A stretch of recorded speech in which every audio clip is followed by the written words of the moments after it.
No sooner had Titan Shang Tsung been defeated than Bihan and his loyalists hunted us down. Outnumbered, we fled to Japan. There, we sought refuge from an old family friend. As children, we played together. But Harumi Shirai was a woman now, the head of her clan. Her strength, beauty, and intellect awed me. Also incensed by Bihan's betrayal, Harumi agreed to help me forge a new clan, one that would stand against him and defend Earthrealm. Her aid proved invaluable, and as time went on, we grew closer. To honor Harumi and pay respects to my new bride, I named the clan after her, calling it the Shirai Ryu. Now the battle against my brother begins in earnest. The Shirai Ryu won't rest until Bihan is defeated and the Lin Kuei's honor restored.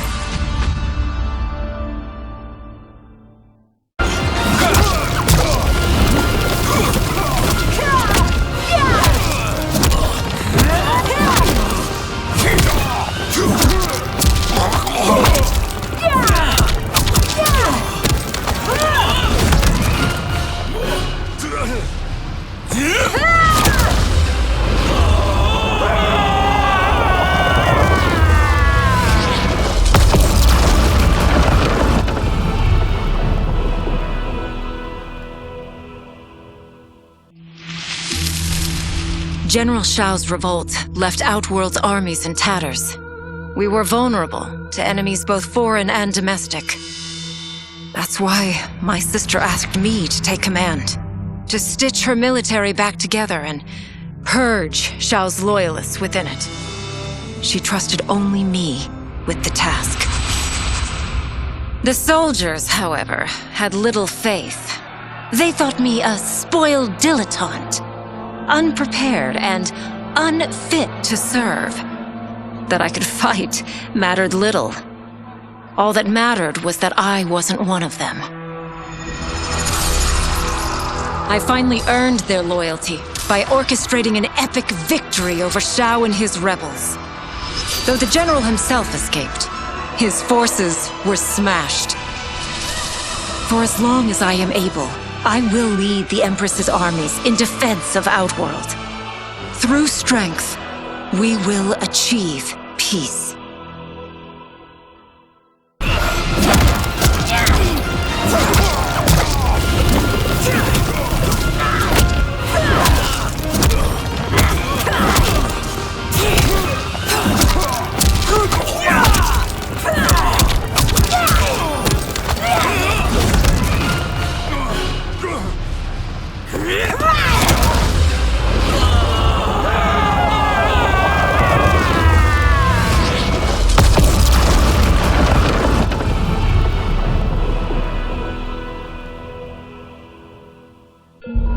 Though worried about how the public might react, I met with Baraka to discuss his Tarkatans.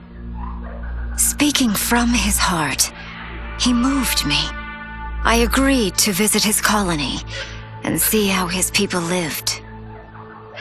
The conditions were atrocious. This was one of my mother's few mistakes. Like all Outworlders, she treated Tarkatans with scorn. What they deserved from us was compassion. And the only way to get it for them was to reveal my affliction. To show all my subjects that even an Empress could get Tarkat. The scandal my revelation caused was intense. But with the help of Kitana and Tanya, I emerged from it a stronger Empress than ever. My honesty, empathy, and resolve won over my remaining doubters. There is no longer any question that I am fit to lead the Empire.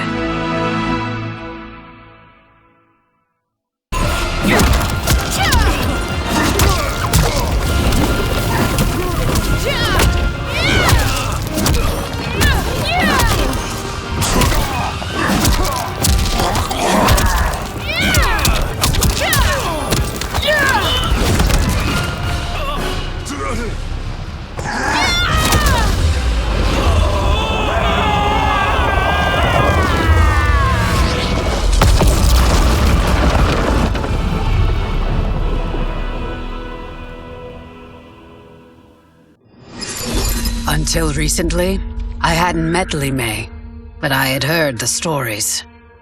How the Umgadi's matron superior blamed her for not preventing Emperor Jared's murder.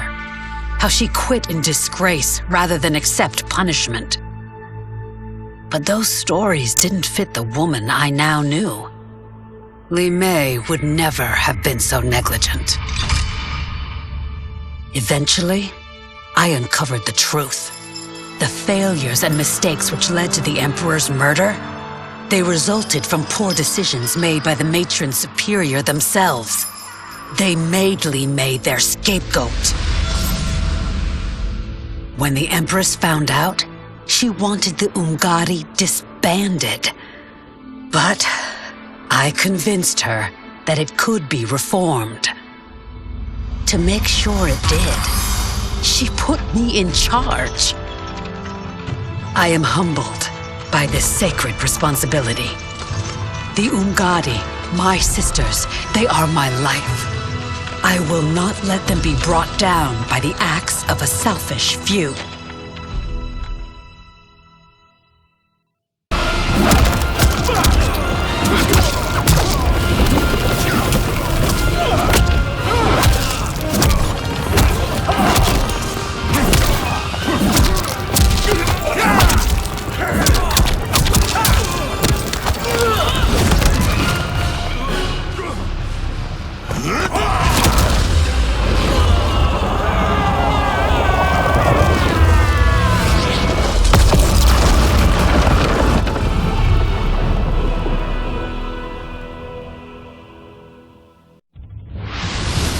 Captured by Empress Mileena, I joined Havik's crusade in Saido.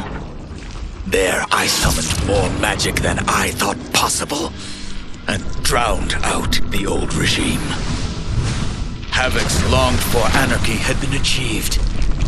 He was more than satisfied. But I was left empty and broken.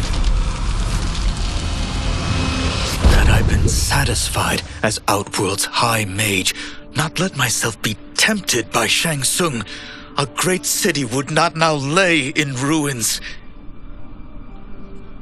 I've caused devastation, ended thousands of lives, all because of my blind ambition. I've betrayed my oath, my sovereign, and my realm. These high crimes merit punishment, and I'll accept whatever the Empress gives me. My only ambition now is to one day be forgiven.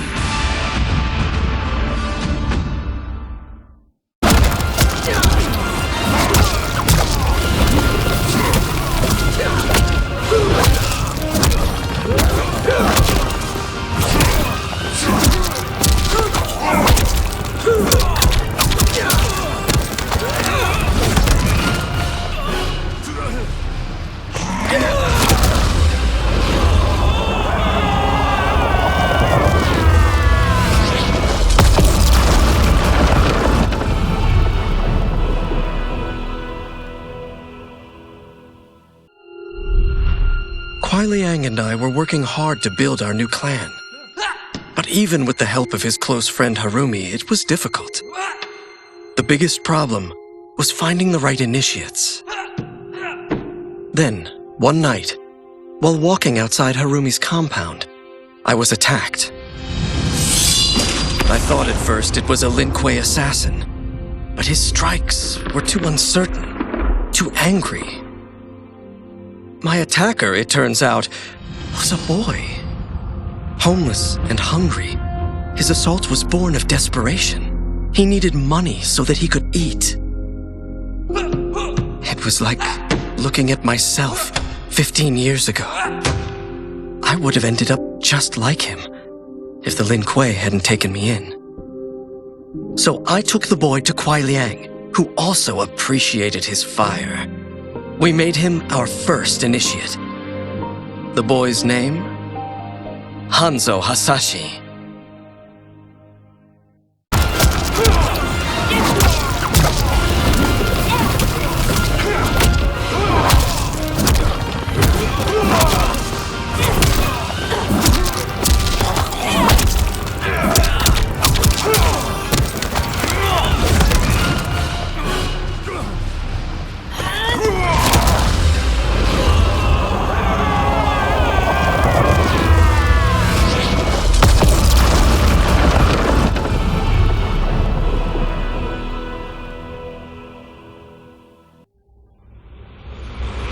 I had broken the Lin Kuei free of Liu Kang's enslavement.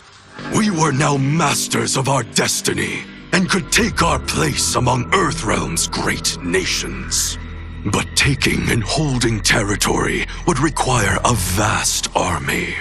I needed more fighters to make our presence felt. Then I recalled Shang Tsung's dragon warriors.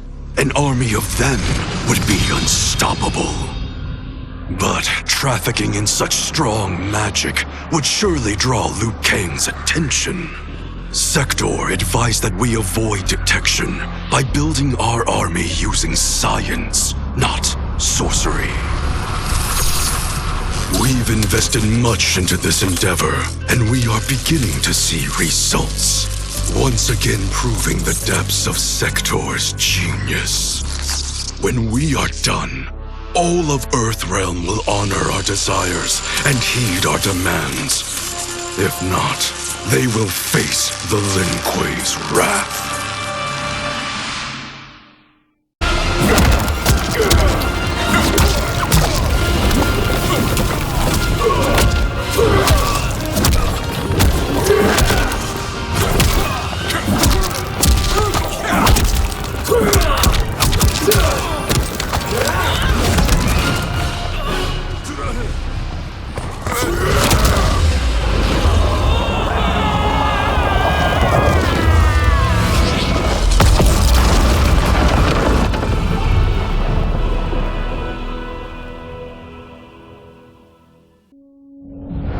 After fleeing Outworld, I hadn't expected to return. But then, I also hadn't expected the new Empress to make me an offer I couldn't refuse. To thank me for helping stop General Shao's rebellion, she asked me to be her emissary to the Zaterrans. Going home, bearing the seal of the royal house, I would show once and for all that my mutation wasn't to be feared, that it wasn't a source of shame. To my surprise, I was welcomed. But those warm smiles hid a dark secret. I stumbled upon a trove of official records, which showed that my shape-shifting ability isn't unique. Many Zaterrans are born with it, but are killed by their government to keep it from spreading. Who started this barbaric policy? Who is now enforcing it is unknown. But I will find out, and I will put an end to this madness.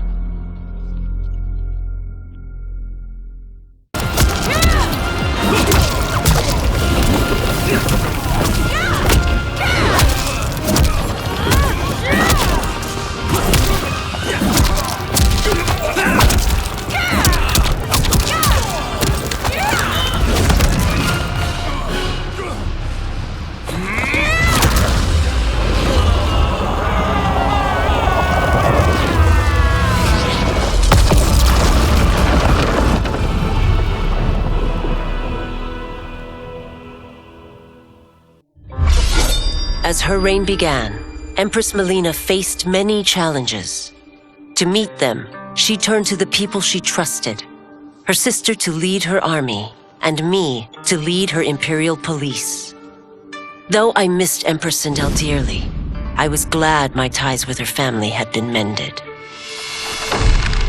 But while it was an honor to be made responsible for Outworld's internal security, I soon realized accepting the appointment was a mistake. I'm not cut out to be a bureaucrat, nor am I patient enough to navigate the Imperial Court's politics. I was at my best patrolling Sundo's streets, when I could feel the city's pulse and serve and protect its citizens directly. That's why I resigned my post and resumed my role as Sundo's first constable. I end each day knowing I've made a difference.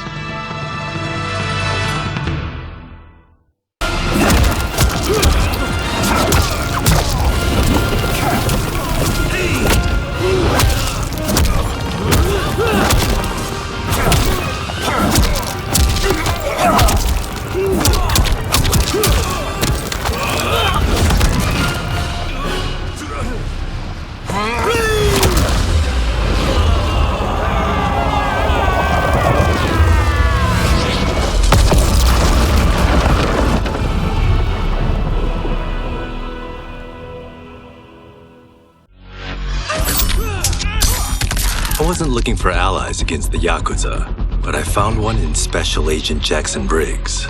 He'd heard gangsters plotting to kill me on a wiretap and came calling, hoping I'd be his informant. We planned to part ways when we got the job done. But then, Shang Tsung showed up to steal Sento. Needless to say, Jackson had questions. It blew his mind to hear that the stories in Johnny's movies were real. Once the shock wore off, Jackson quickly sized up the threats Earthrealm faced. To deal with them, he got his bosses at the FBI to form the Outworld Investigation Agency. When he asked me to sign on, I hesitated. After all, me? A government agent? But it's an important job. And more importantly to me, an honest living.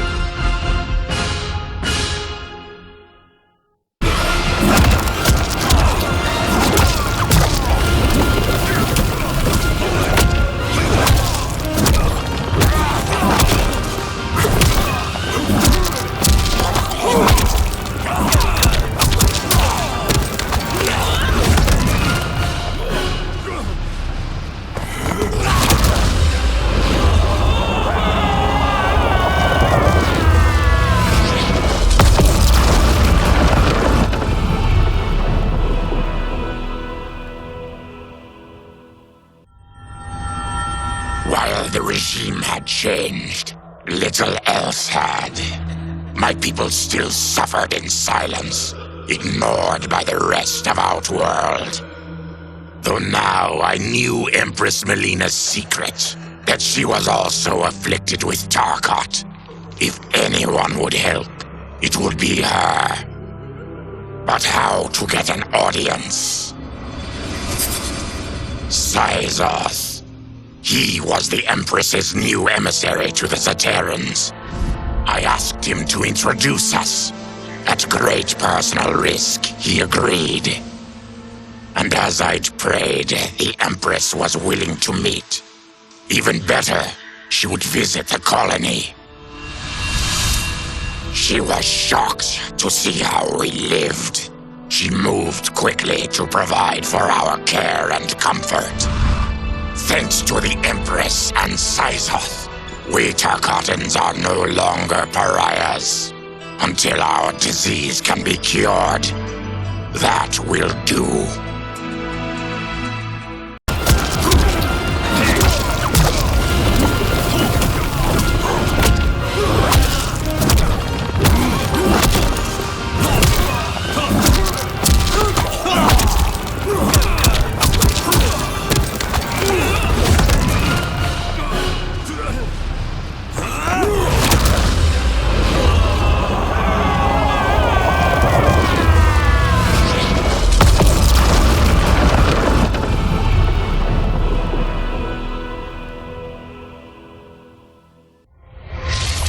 Though the barriers between timelines had been rebuilt, there was no question that they could again be broken. Protecting this timeline would require eternal vigilance, so that it could not fall victim to further outside aggression. But nothing in my countless lifetimes had prepared me for this task. In none of them had multiple timelines ever coexisted. Monitoring them for threats was an entirely novel problem. It would require a novel solution. I discovered that though the timelines no longer touched, their meeting had left them intertwined. I can now secretly surveil all timelines, keeping watch for potential danger. It pleases me to do this service for the new era. Lord Liu Kang may rest assured that it is secure.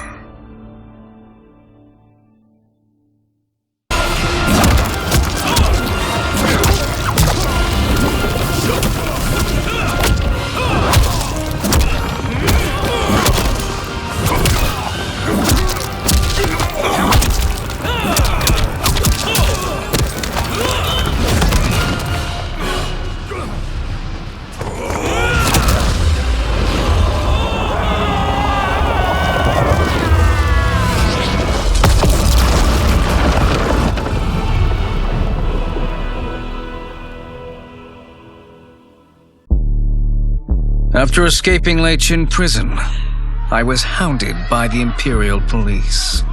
I needed a place to hide and to recuperate while I plotted the best way forward. I knew the remote canton of my youth would be perfect. To escape capture, I traveled by sea. Little did I know that a gargantuan storm was brewing. My tiny craft was smashed apart. I closed my eyes, waiting to drown, hoping that the Netherrealm wouldn't claim my soul. But when I reopened them, I found myself not in hell, but on a deserted island. From its ruins, I could tell that great sorcerers had once lived there. In the caves beneath the ruins, I found what I can only describe as a well of souls. Once I learn how to wield its power, I will become invincible.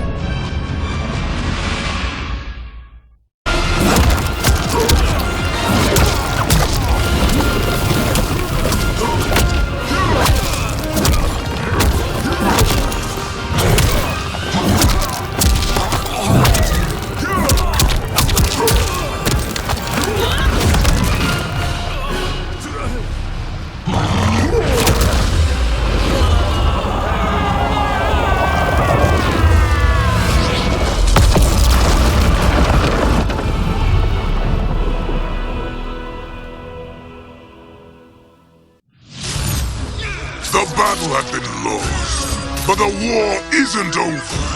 I won't stop fighting until I take Outworld's throne. That they thought Lei Chin prison would hold me is laughable. Once free, I began planning my next campaign.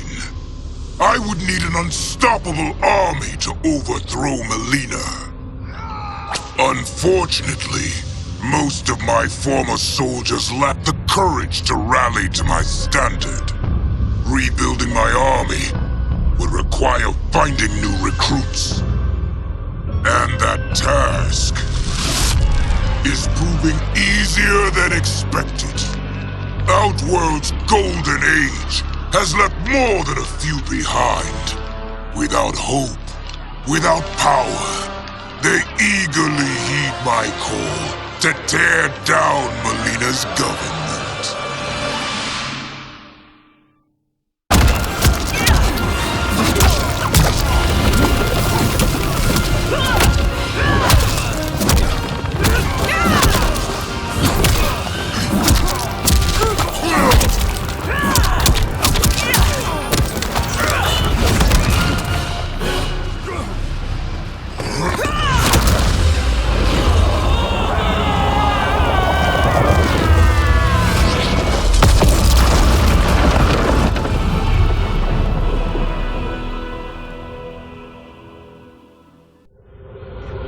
As the darkness enveloped me, I took a long last look at my family. I did not expect to see them again until their souls joined mine in the living forest. But miraculously, my beloved husband delivered me from oblivion. Though he couldn't save my body, Jared had preserved my soul. Like him and countless others, I am now a part of Ermac. Yet ours is not a peaceful repose. The collected souls within Ermac have their own needs and agendas. Before we can speak as one, we must first reach consensus.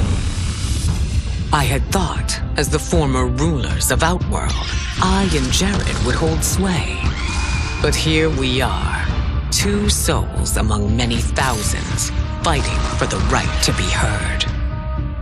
And if there is one thing we do well together, it is fight. We will win the right to govern Ermac as we once had governed Outworld. And we will rule for the benefit of all.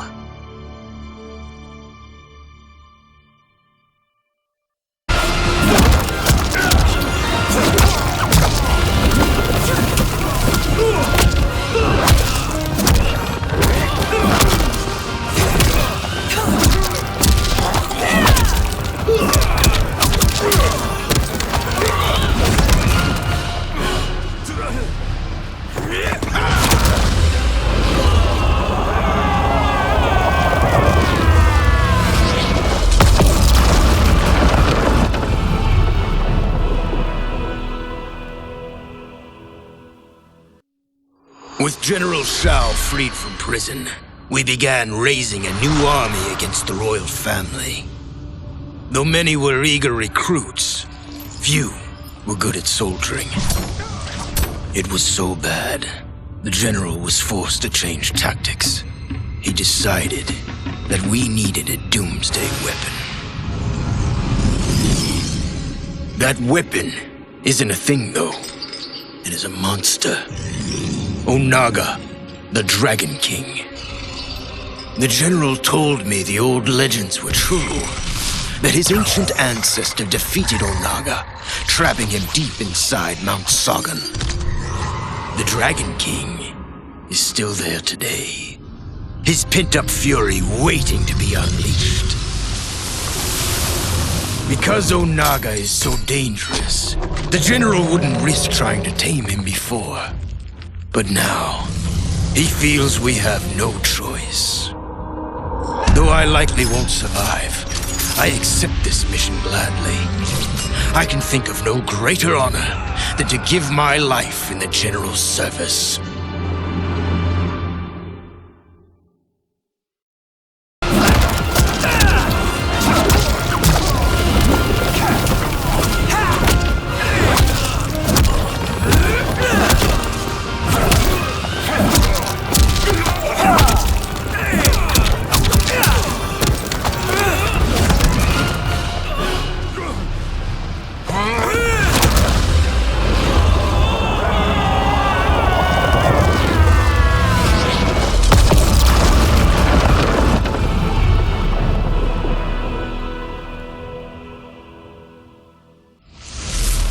Not for my godly counterpart, I would not have survived the battle against Titan Shang Tsung.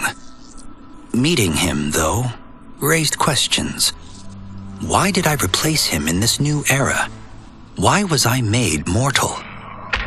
Lord Liu Kang told me of his Raiden's nobility and righteousness, about his steadfast leadership in the defense of Earthrealm.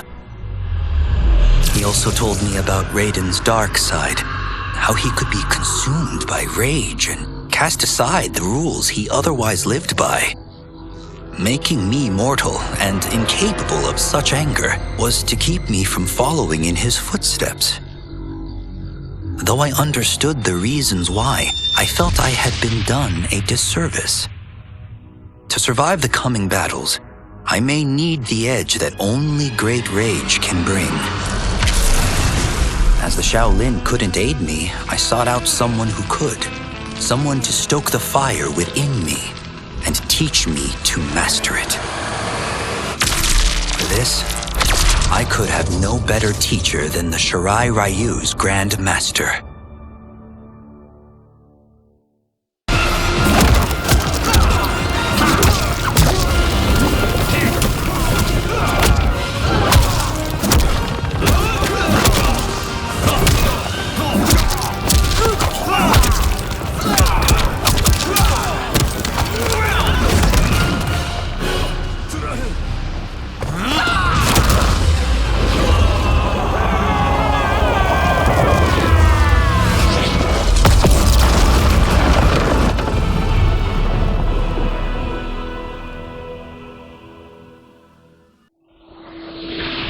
Loyal partner had warned me. Reclaiming my power as Keeper of Time might have unforeseen consequences. In this, as in most things, he proved prescient. The process I had undergone did irreparable harm to my body. Taking back my power had cost me my immortality. While my lifespan would still stretch across eons, I would one day perish. And if the war with Titan Shang Tsung taught me anything, it is that this timeline is not safe without a protector. Yet I had never given thought to choosing a successor. Who is it that could replace me and protect my new era? The answer, of course, is Geras. Tireless and meticulous, he is perfectly suited to be entrusted with this grave duty. And no one knows better the temptations of the hourglass. I have no doubt he will be above them.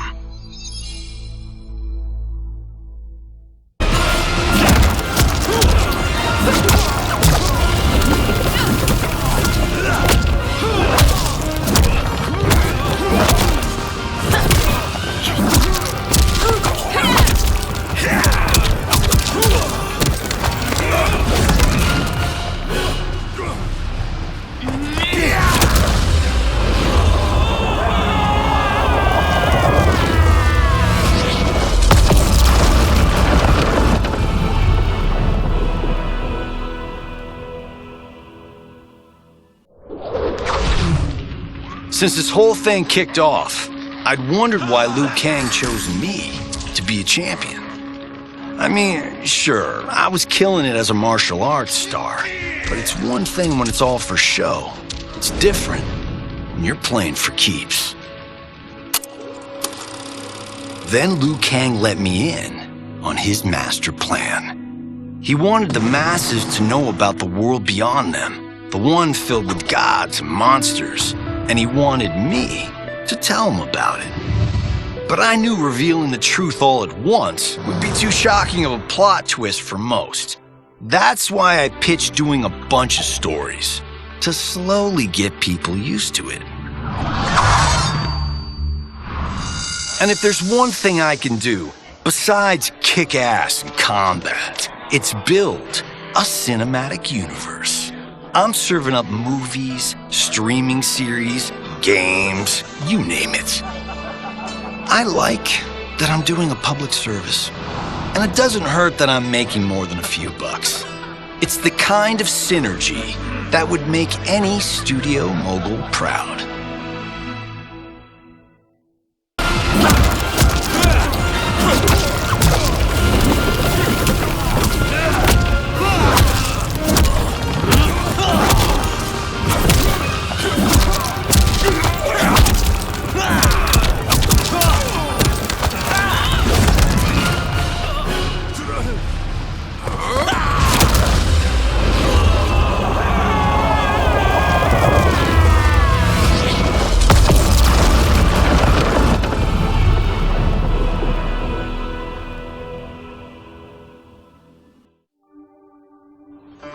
It was inevitable that the Shaolin Masters had me join them. They knew just how much future initiates could learn from me. Shujinko was one of my earliest. His ability to absorb anyone's powers and skills was amazing. With the right training, he could become our greatest champion. I knew that I alone could give it to him. But as his proficiency grew, so did his ego. In love with himself and his power, Shujinko became a threat to the realms. He hadn't learned humility, because I wasn't the one who could teach it. I should have listened to Raiden's warning and not tried to train Shujinko alone. After he was subdued, Shujinko's accumulated abilities and memories were taken from him. He is once again a new initiate, ready to begin his training. This time, Raiden and I train Shujinko together. He will become the champion he is destined to be. And I will fulfill my duties humbly and cooperatively.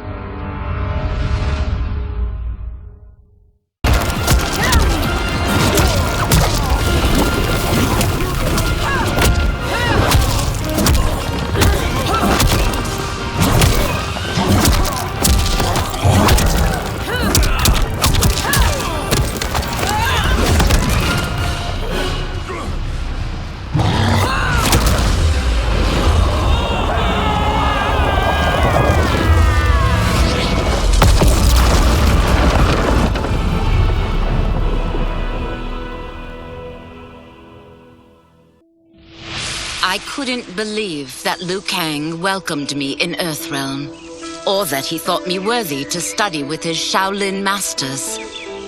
After a lifetime of wishing for one, I finally had a home. But my joy was tempered as I thought about Serena. My shadow sister was still under Quan Chi's yoke, and she deserved a life free of him as much, if not more, than I. Quan Chi and my other sisters proved tenacious, but they were no match for my blade. I snatched Serena from them. Then Liu Kang helped me break Quan Chi's spell. Her mind free of his influence for the first time in years, Serena chose to join me in Earthrealm. My sister and I once again fight side by side. Only now we do so for Earthrealm. Together, we have formed the Order of Light.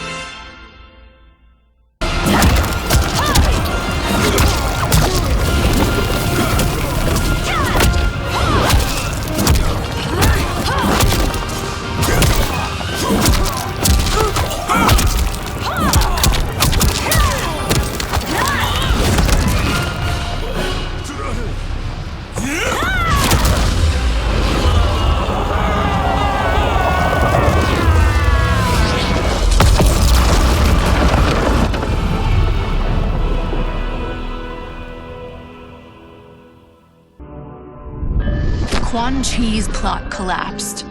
Along with it, my plan to secure new beings to feed my starving people. Because I'd advocated for partnering with him, I was held responsible. If I didn't seize for Viternus' new feeding grounds, the Coven would banish me. But then, I had a revelation. I didn't need to conquer realms to feed my people.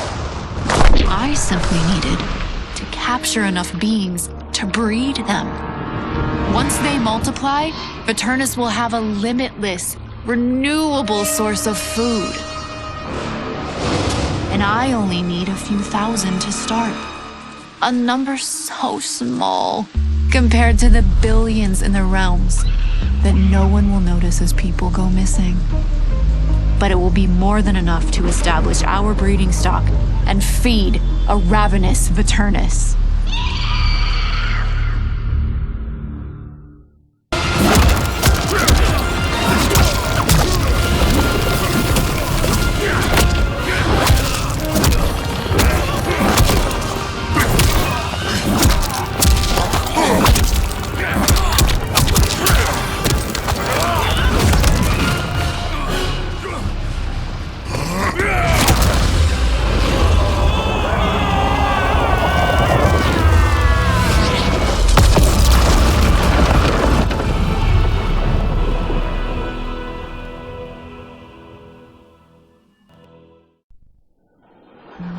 Quan Chi's defeat had cost me everything. For months I had furthered his plot, and now I had to start over. Saido's people were still in chains. That's when Rain approached me. On the run from Empress Mileena, he was desperate for help.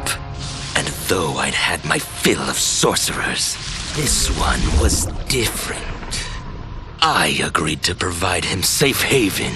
He agreed to help topple Saido's government. And topple it we did.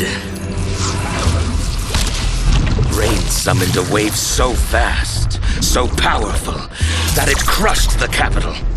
Saido's fascist rulers were swept away. My people are finally free.